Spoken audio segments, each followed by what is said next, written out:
দেখলে রাতে আর ঘুমোতে পারি না। সাংবাদিক বন্ধুগণ, আপনারা দেখেছেন আমাদের 5 জন সহকর্মীকে ইতিমধ্যে হত্যা করা হয়েছে। আমাদের সহকর্মীদের অনেককে আহত করা হয়েছে। আমার ভাই ঢাকা সাংবাদিক ইউনিয়নের সাংগঠনিক সম্পাদক সাইদ খানকে মিথ্যা মামলায় গ্রেফতার করা হয়েছে। সাইদ থাকেন মগবাজার, তাকে মামলা দেওয়া হয়েছে মিরপুরে ট্রেন স্টেশন ভাঙচুরের মামলায়। সেই ট্রেন স্টেশন মেট্রো রেল স্টেশনটি কারা ভাঙচুর করেছে আমরা জানি। শাহজাহান খানের লোকজন এবং শ্রমিকরা সেটি ভাঙচুর করেছে, তাদের বাস ব্যবসা বন্ধ হয়ে যাওয়ায়।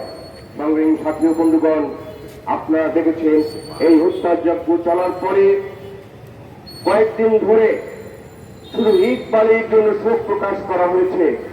মানুষকে হত্যা করা হয়েছে, ছাত্রকে হত্যা করা হয়েছে, তাদের বিষয়ে কোনো কথা ছিল না। এই একটি বিরূপ পরিস্থিতি আমরা বাস করছি। এই জন্য আমাদের পূর্বসূরীরা এদের স্বাধীন করেনি। আমি একটি কথা বলে শেষ করব।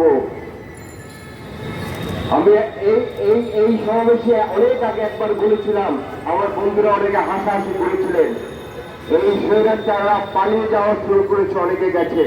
কেউ যাতে পালিয়ে না যেতে পারে এয়ারপোর্ট ছাত্র জনতা মিলে গ্রাউ করে রাখতে হবে। বাংলাদেশের মানুষ সেটা তারা অনেক অন্যায় করেছে।